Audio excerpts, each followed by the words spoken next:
Welcome to the Be Formless Flow Driven CEO podcast, where we are reshaping life, leadership, and business from the inside out. And today I'm welcoming to the show Nechumah Getz. Welcome to the show, Nechumah. Thank you. It's a pleasure to be here. Yes, it's a pleasure to have you. I'm very excited to have you on the show to talk about your new venture, your new business that is due to be launching in mid-April, which is Better Outside Together. And what a beautiful name, and so important at this point in time. Let's start with a bit about you first, Nechumah. You are the founder of Better Outside Together. It's an outdoor community designed specifically for women navigating midlife. After more than 25 years in leadership roles, including serving as Chief Operating Officer, you experienced 2 layoffs in 2 years. That is a lot. A moment Yes. that pushed you to rethink what you wanted the next chapter of your life to look like. And at the same time, you were experiencing many of the transition midlife brings. I certainly know that. I'm 49 this year, and it's like, oh, Yeah. life isn't over though, but you start to think it is. And some of your transitions were empty nest. I think 2 children. Do you have two children? Is Yes. that right? Children. Yeah. Yes, 2 children, menopause. I'm experiencing the whole Met Perry, which, it's fun and games that, and the realization that built-in community doesn't automatically exist at this stage of life. Couldn't agree more. Drawing on your lifelong love of hiking and the confidence that comes with this chapter, you built Better Outside Together to help women move their bodies, build strength, and create real connections outdoors. And also, what I understand is this idea came about in COVID. Yes. You've always been interested. Well, you've always loved hiking. You always loved getting outdoors. But I know that you mentioned to me that you started this in COVID with getting a bunch of your friends together to Yeah. go for walks or go for hikes. You've also just recently been certified for guide, like, is it going? Wilderness first responder. A wilderness first responder. Yeah, Yeah. congratulations. So Thank you. let's tell us a little bit about the career pivot, and the 2 layoffs, and then how you came to the Yeah. realization that it was time to do your own thing. So I had actually, I'd gotten to the top of my career as the chief COO, for those that don't know, as chief operating officer. And I had worked as the chief operating officer for a nonprofit called Patient Access Network Foundation. And then I left that and became the COO at Greenpeace. And the day I started, CEO, the chief executive officer, the lead, told me that she was probably not going to be there for long and that there were challenges with the board. 6 months later, she wasn't there anymore. An interim CEO came in and I was let go. I found another job as the COO of American Forest, and literally the exact same thing happened to me. So, the CEO left within 6 months, and a new CEO came in, and I was out of a job. So after basically 3 transitions in only 2.5 years, and 2 of them ending not on my choice, the Yeah. Patient Foundation was of my choice, but the other 2 were not. And I was just like, I'm done. Like Yeah. I'm in my 50s and I do not want to have this happen again. I don't want my career and my future to be in the hands of someone else. And so I decided to go out on my own. And that this was the point of time that I was confident enough in my abilities to be able to make it on my own. And I thought about what I really wanted to do. And I've always loved hiking and the benefits of the outdoors. And I love community. And as I've gotten older, and I've moved around in a few military bases also, but more in my older years. And community is not there in military bases for those without children. It's mostly created through the small children. And so I felt that loss of community. And when I came to this juncture in my life, I said, I'm going to do something about it. And I have something to offer other women related to community, nature, and movement. And so I am founder of Better Outside Together. Yeah, I love that. And I love all the backdrop behind you. You've got the nature, you've got everything going on, family, all of it Yes. happening. Why is it important to have community in midlife? I'm always intrigued about this, and I feel it. Like I was just mentioning as I was introducing you that I don't know about you, but you hit midlife and sometimes you're in such a transition and your old friends are not necessarily the friends that you continue with. You have everything is almost changing around you and you're like, where do I fit in? And it almost feels a bit lonely, if that makes sense. And so I'm intrigued in terms of why do you think it is so important to have community in midlife in particular and for women? So I think what you're saying is so true. There's a few different things. First, it's what happens in midlife that all of a sudden we feel different. Yeah. And I call it the midlife crescendo.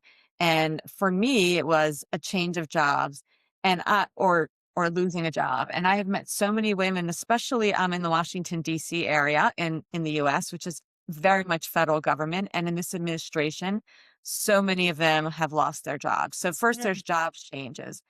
And then for those that do have children, it's a physical change in their lives where the children are no longer in the house anymore. And for those who don't have children, there's still a transition of the friends, right? And yes. the friends change. And I don't know exactly why that happens, but I've been speaking to enough women now to know that no matter where you are, children, no children, relationships change both with your Mm, friends and with your partner. And it could be your hormones are changing, or you just have this realization like, for the next chapter of my life, I want to do something different. Or yeah. people just get busy, they've changed. Maybe they had children and now they're involved in whatever transition they're going through. And so I feel that you have relationship not challenges, but transitions. A lot of people seem to be moving in this stage of life too.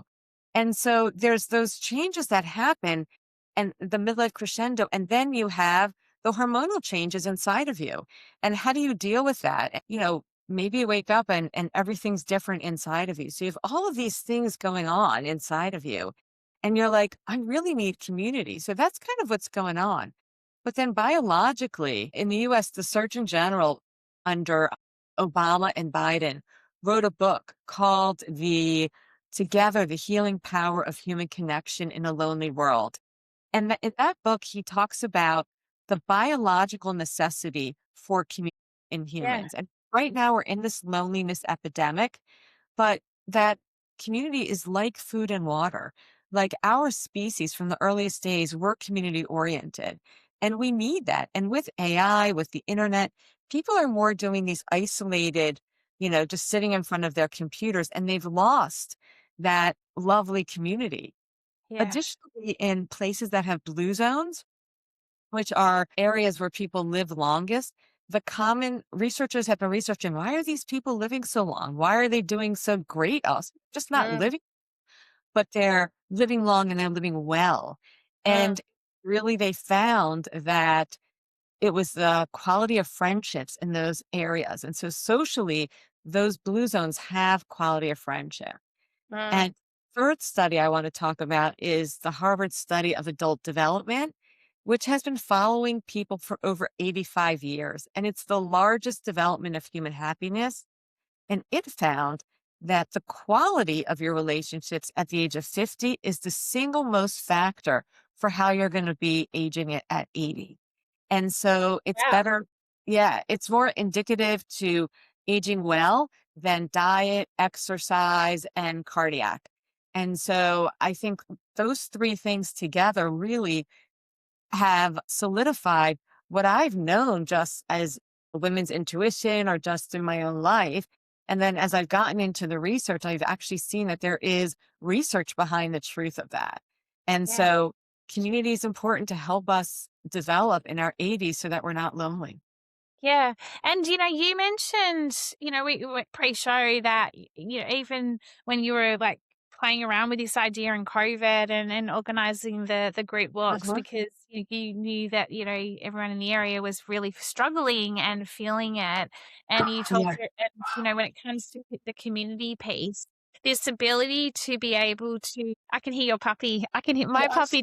My puppy does the same thing, so it's okay. I'm just trying to I want to make you feel comfortable. Don't worry. It just adds the ambience. We're having a natural nature conversation, so it's quite cute actually. But where I was going with this is that we quite often have these, I guess, feelings, thoughts, and we almost dramatize them ourselves. We get very heady. And you talk to me about, as part of community, as part of being able to go out, from a nature and movement perspective and within a community, what might be catastrophizing. Yeah, that's the word I'm looking for. I can't even say it. But the big problem that you might have, I'll just go there. Yes. Talk about it with your girlfriends, or if you're in a community environment like you're talking about Hmm. from a guided, nature walk and movement. Everyone's sharing their situations, and you realize Exactly. you're almost problem solving as you're walking, right? You're walking and talking, you're like, oh, Well, okay. you're And processing. yeah, you're It's group processing. therapy. You're processing. It's so group therapy. And in those Yeah. walks that I had created during COVID, at the end of them, everyone's like, "Oh, thanks for the therapy. That was great." And so it was invaluable to all of us that, Mm, as I mentioned pre-show, I had 3 walking groups during COVID, and mm, I organized all of them, and it was amazing because we were every weekend, we were like, "Okay, we're gonna go on the walk. Where are we gonna meet?" And then at the end of it, you just felt so lighter, so much lighter, and you've also caught up with all your friends. And so mm. we walked 10,000 steps each time, and we didn't even feel it. It wasn't a chore. No, We were you're in just so flow. excited to get out there. Yeah. Tell us a little bit about your switch. I mean, we've talked about the career pivot, but I want to understand energetically. I get this radiant energy coming, like exuberating through you in terms of your lived experience is now resulting in a business that you've created, and I can just see the excitement and the energy that you're expressing, and I love it. It's that lived experience. And if you think about your career previously to now, it's not easy starting your own business, and you've taken it's very brave. It takes a lot of courage, and I think, when we get to midlife, we think that life is sometimes over and, we're coming towards the end of it. But actually, no, it's just the beginning, because you've got all the experience, all the wisdom.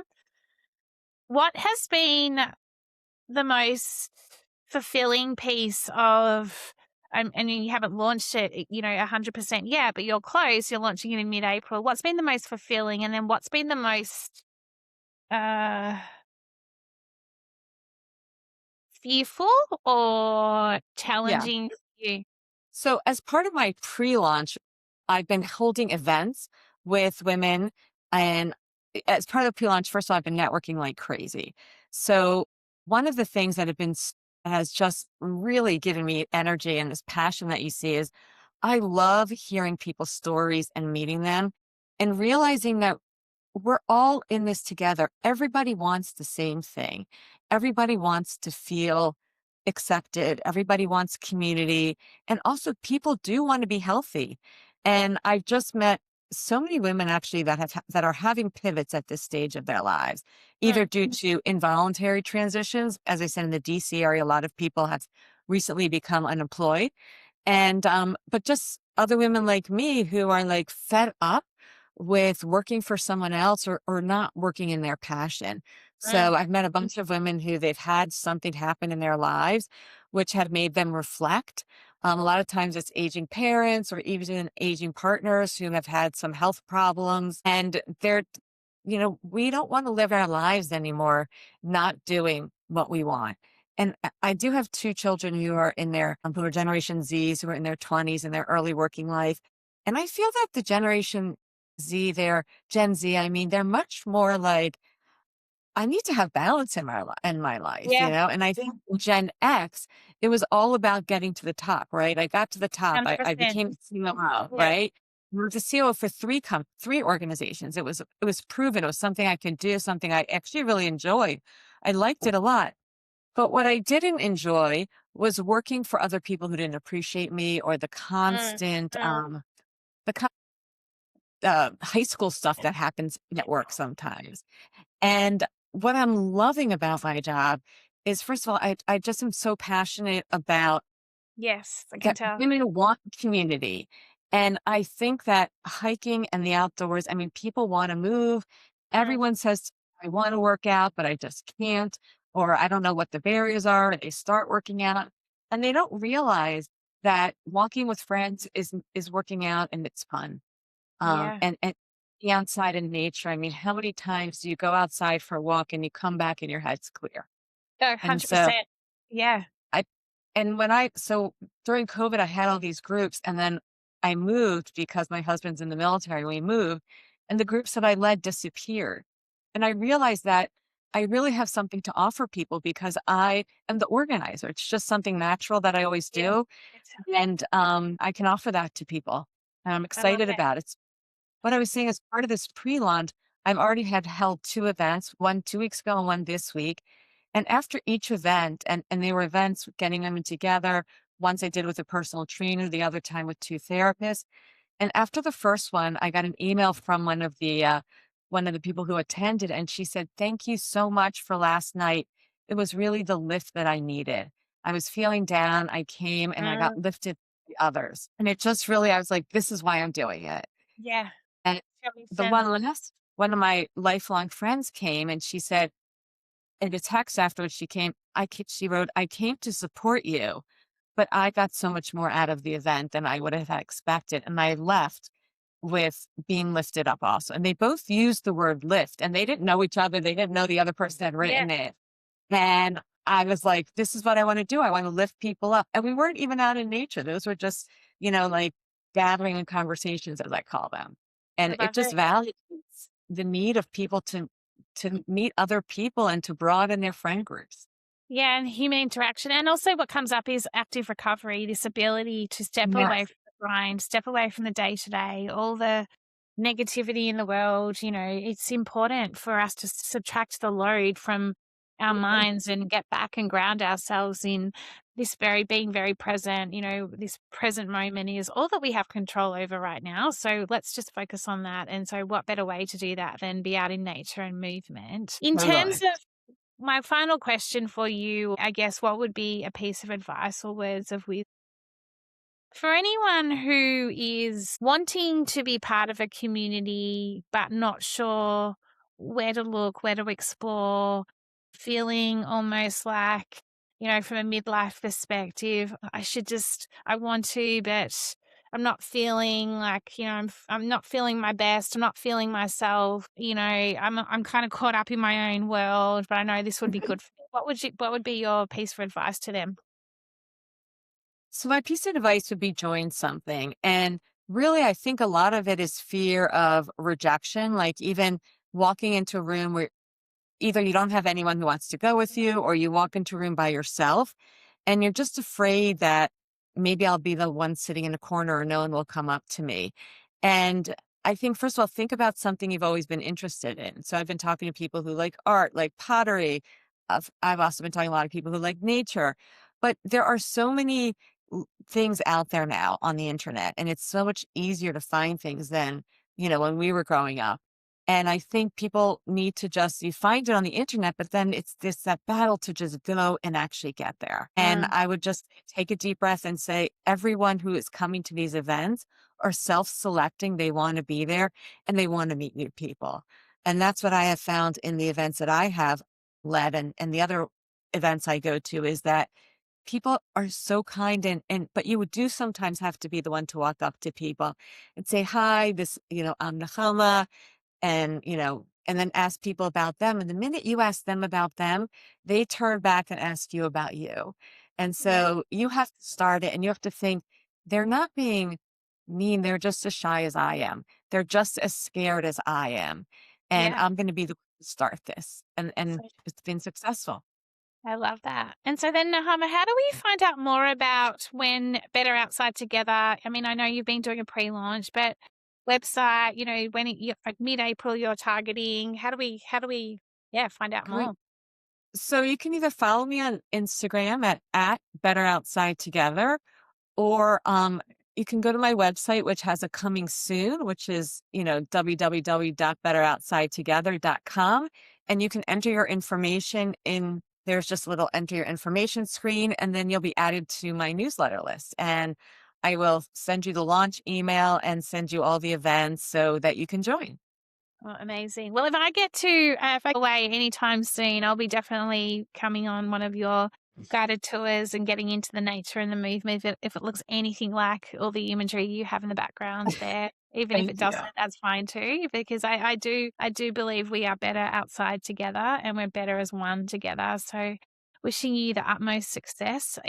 Someone creates something that is from a lived experience and it's their passion and their purpose and their mission, you always know it's going to be very successful. So thank you so much for your time, Nahama. And yeah, have a wonderful rest of Thank this you. week and wishing you all the best for the launch in mid April. Great. Thank you so much for having me. It was so fun getting to meet you and to be on this podcast. Thanks, Nahama. Take care.